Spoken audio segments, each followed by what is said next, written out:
Hi guys, and welcome back to the channel. In this video I'm going to be showing you how I have been teaching Lily how to do a tight wing wrap. Having a tight wing wrap where the dog takes the jump, comes as tight as possible to the wing and then comes back round kind of in this area is really crucial. It can take seconds off of your course time, and that could be the difference between first place and fifth place, which I should know from my recent Iconics competition with Luna, where between the top 5 dogs, it was 0.1 of a second between each one. So, half a second, that could be half a second of coming round the jump here or going a little bit wider. So having that is really important, and it is something I wish I had done sooner with Luna. So I'm making it a high priority with Lily's training. So my tight wing wrap cue, I will say before they come to the jump, so that they know that they need to decelerate enough to be able to take the jump and not land right out there because they're going straight on or doing a loose turn.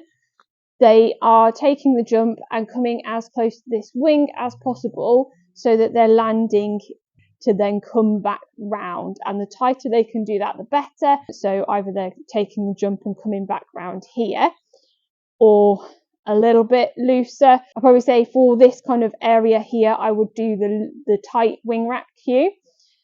Anything to land and go kind of in this area here, so coming a little bit looser, would be my loose left and right turns.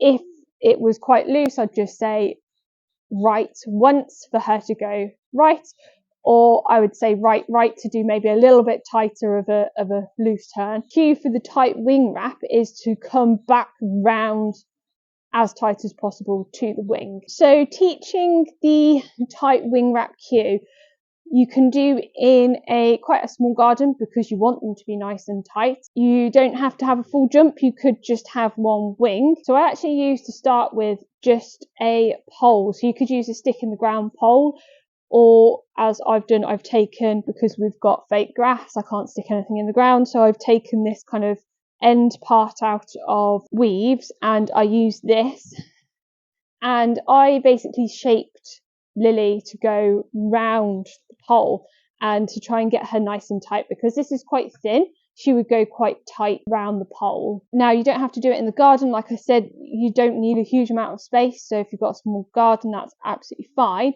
But you can also do it inside. So if you don't have a pole or a stick in the ground pole, then you could use like a washing line. You could use a table leg. I also used a foam roller as well for her to go round when we were inside if I couldn't take this in. So there's a whole different kind of things that you can use to try and get your dog to kind of wrap round nice and tight. So how I set this up was very similar to the veto games, if you've ever seen them before. And I started off with the pole just in front of me, really quite close, so she wouldn't have a chance to go in between me and the pole. And I'm waiting for her to offer me the behaviour, so I'm shaping the behaviour rather than luring her. I did actually lure her for the first time a little bit, just so she knew what I was kind of asking from her, because she was just offering me lots of sits and downs to start with. And I think that's just because I trained a lot of sits and downs recently. We've done a lot of kind of sit and down sessions rather than kind of actual agility sessions.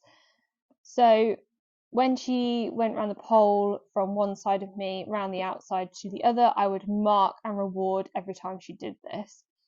And sometimes I would, if she was struggling, I would look and turn slightly to the side just to encourage the behaviour as well. But I didn't actually put a command or cue to the behaviour at this point. And I kept the sessions nice and short just because I didn't want her to lose focus, lose motivation, because it must be very boring going from one side of me to the other and back again. So I kept it nice and short and just had a little bit of toy play in there as well, just to kind of break up the session so it wasn't really boring for her, really. Yeah, good girlie. Yes. So as she's becoming more consistent, with going round the outside of the pole, you can gradually get further and further away. So I started right up close right here, so she had no chance of getting kind of between me and the pole. And then I've gradually come further and further back. And then instead of kneeling on the ground, you can then start to stand, because when we do agility, we're going to be standing and sending around the wing. You're going to do now, okay? And you might have to start a bit closer once you stood up, because it's a different position for her. You might need to start again nice and close to the pole, reward her as she's coming round. Are you going to come back round here? Good girlie. Yes, good girl. And mark and reward every time she comes round the outside of that pole. Yes, good girlie. Yes, good girlie. And you can see when you add the toy in, that drive just, good girlie, just rockets, doesn't it? Hey, what you got for me? Good girl. And you want to make sure that you're keeping these sessions nice and interesting, because it's got to be pretty boring to keep going from one side to the other. So you want to put a little bit of toy play in there as well. Good girlie. The next step, once you've got this nice and consistent and you're standing up, is to start adding a little bit more driving. Like I said, you've got the toy. So now we're going to try and make it a little bit more like we're going to be sending them over a jump and coming round the outside of the pole and onto your hand. So you want to get nice and close to the pole to start with. You want your drive leg forward and your drive arm forward, like you are sending them to the pole. If they have a harness, this is nice and easy to do, but you want to keep her nice and close to you, looking at the pole. You can hold the collar lightly just to make sure, or if she's got a harness on, you can hold the harness. She wants to do middle. And so you have your drive leg forward, drive arm forward, holding them. And then you have that toy and you just kind of show her, you've got to go around the pole to get it ready. And when she's pulling, you let go and go for it. Good girlie. Oh, good girl. So that is what we're aiming for. Good girl. And as we start to get more consistent with that, we can start moving back again. But remember, you need to always practice on both hands as well. So, good girlie. So on the other arm, I want my drive leg forward, drive arm forward, which is this one holding her. And again, you might have to go really close to stop your dog from going between you and the pole. That's it. Good girl. Ready? Yes, good girl. That's it. And we want to go in nice and close, nice and tight round the pole, because that's what we're aiming for, is a nice tight wing wrap. Good girlie. Clever girlie. Clever girlie. And like I said, as she starts getting more consistent, we can start adding a little bit more distance on that. Oh my gosh, she likes this one, don't you? Huh? You like this one? And make sure you keep the toy play nice and interesting, nice and fun, so she's having lots of fun with it. Yes, good girlie. Ready? Good. Yes, good girlie. So she's really knowing what she's got to do here now. Good girl. Good girlie. Good girlie. Good girl.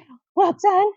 So now she's becoming a lot more consistent with going round the pole with you standing up and almost sending her with your drive arm and drive leg. You're sending her around, you're catching on the other arm. And you can start making the angles nice and tight. So maybe sending from this angle on. So, ready? Come on then. Hold it. Good girl. Oh, that's a good middle. So you're sending round the pole nice and tight. Yes, and then you're getting her to wrap nice and tight like that, going right round the pole. Good girl. Good girl. So now we want to start adding in the cue. So I use spin for a tight left wing wrap and twist for a tight right wing wrap. So you want to be saying the cue as you're lining them up. So we're going to be asking for a left wing wrap here. So I'm going to be saying my spin. You spin? Yes, good girl. Good girlie. Good girl. And that turning away and almost running in the opposite direction, that's building a lot of drive and speed, so that she's going to be wrapping a lot quicker as well. And we'll try, like I said, we'll do it on the other side like we always do. So now I'm going to ask for a tight right wing wrap. So I'm going to start saying that cue now, which is twist, twist, twist. And I'm going to let her go when she's looking at the wing. Twist. Yes. Oh, almost. Try again. I wasn't quite quick enough. Ready? Twist, twist. Yes. Good girlie. Good girl. Good girl. So we're still teaching the foundations with Lily. She's still not 100%, so we're still taking it nice and slow with her. So I use, as I said, twist and spin for my right and left wing wraps. Now you can use whatever you want, but remember these are only for very tight wing wraps, and using the pole to start with, or a thinner object than a jump wing, you can see the size difference. We're going to create a much tighter wrap with the pole rather than the jump wing to start with. So we're teaching that nice and tight wing wrap and to keep as close as possible to the pole. So when we do go to then switch out for a jump wing, it's now starting to look a lot more like what they might expect when they actually come across a course. So same principle, we're going to be asking them, we start nice and close to the wing, and we're asking them, we're using our wing wrap cues now because they know what they are. We start nice and close, drive leg, drive arm forwards, holding them. Again, because it's a wider object now, you might need to kind of pull the toy round so they can see they've got to go round the jump, but they should know, and this is where they start to now generalize, that your tight wing wrap cue, they know they've got to go around whatever object. So we start nice and close. Lily? She knows already. So if they're struggling, you can put the toy out the front there so they can see it nicely.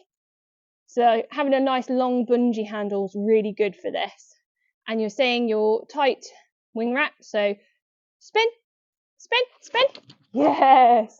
Oh, that was close. That was very close. Good girlie. So we want them to go nice and tight and fast round that wing, and we're again running off in the opposite direction with the toy. Could be a little bit harder in smaller areas like a small garden, so if you can maybe take it to a field, obviously you've just got to be careful that if you're taking it somewhere else, there's going to be more distractions, so they're going to be more heightened, they might not concentrate as much either. Ready? Spin.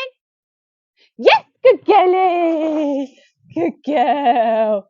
Good girlie, well done. And then turn your jump around and practice on the other hand. This time we're going to go twist, twist. Yes, good girl. Oh dear, mummy dropped the toy there. So we're practicing on both hands or both sides. So we've done the nice easy side, which is what you would say we're asking from them being on our left hand side to take a right turn. That's nice and easy. The next step would be to have her on the wrong hand. You might need to start nice and close, like quite level almost with the jump. Wrong way. Try and line them up as best as you can to help them. Twist. Lily, twist. No. Ready. Twist. Yes, good girlie. Good girl. So they might really struggle to start with, good girl, on doing it from the wrong hand. As you can see, it's something that we've not really done with Lily yet. And that is why you need to make sure that you practice on both hands, because you might have a rear cross that you might need to do, and you need a tight wing wrap. Good girl. So you need to make sure that she can do it on both hands. So again, if you've got a little bit more space, you can probably start adding your two wings and maybe a pole. Start with the pole on the floor or a little bit off the floor like I have here, just so that they know they've still got to pick their feet up as they're going over it, and it just is making it look a little bit more like a jump that they're going to see. As Lily is still under a year old, so we're still not jumping, we're literally just doing poles on the floor. And again, you want to do the same thing. Lily? Good girl. It's good middle. So start off really close to the wing if you need to. And she already knows what she's doing. I've not even told her what to do. Good girl, well done. Start off nice and close to the wing if you need to. Say your cue, so we're doing a tight left wing wrap here. So I'm saying spin, spin. Good girl. And again, she's going nice and close to that wing, and we're able to get a nice close wing wrap. Good girlie. And then we want to practice the right wing wrap. So we're saying twist, twist. Yes, good girl. Good girlie. Good girl. Good girl. So she's getting really good at doing her tight left and right wing wraps off of the what I call the on arm, so like the natural arm that you're going to be sending them on, but she's still struggling on doing it on the off arm, so not the natural arm, and that's something obviously we need to work on. Again, that's going to be more of a kind of a proofing exercise, but as she's getting better and better at doing it, you're getting further and further away from the jump. Once they start getting a bit more consistent with you sending from the on arm, so the natural line, then you can start moving further back. You can start going from different angles. So you can really start working from like almost like a clock. So you start off, I'm asking for a wing wrap of the left wing, start off kind of this way, so it's almost like a slice, and start to move round until you're really, really nice and tight like this as well.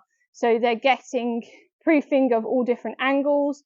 Again, do different distances. So again, you're starting nice and close anyway, but as they get more confident, starting from further and further away, because you're not always going to be able to get up nice and tight to the wing in a course running anyway. And then again, practicing from the off arm as well, which is something we need to really start doing with Lily, because she's definitely not as confident with doing it on that arm. She's not quite sure what I'm asking of her, so obviously cues maybe aren't quite as strong at the moment. So I'm stood here, I'm trying to get her as nice and close to the wing, asking for the left wing wrap from her, and she's going over but then spinning and doing the right wing wrap instead. So we definitely need to work on that, and it's something that I probably need to start taking back to the thinner pole as well, just to make sure she knows what I'm asking from her. So if they are struggling, just take it a step back. So that's what I'm going to be doing with Lily. I'm going to go back to just using the pole, asking her from the off arm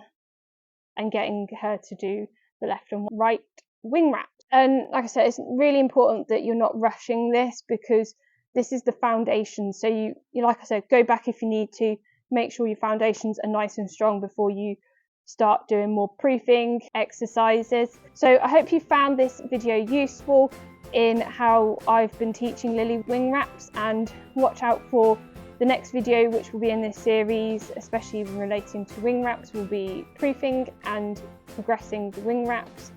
So make sure you are subscribed to that. Make sure you give the video a thumbs up if you found it useful, and don't forget to hit that notification button so that you are made aware of every new video that comes out. Drop us a comment down below, and we will see you in the next video. Bye.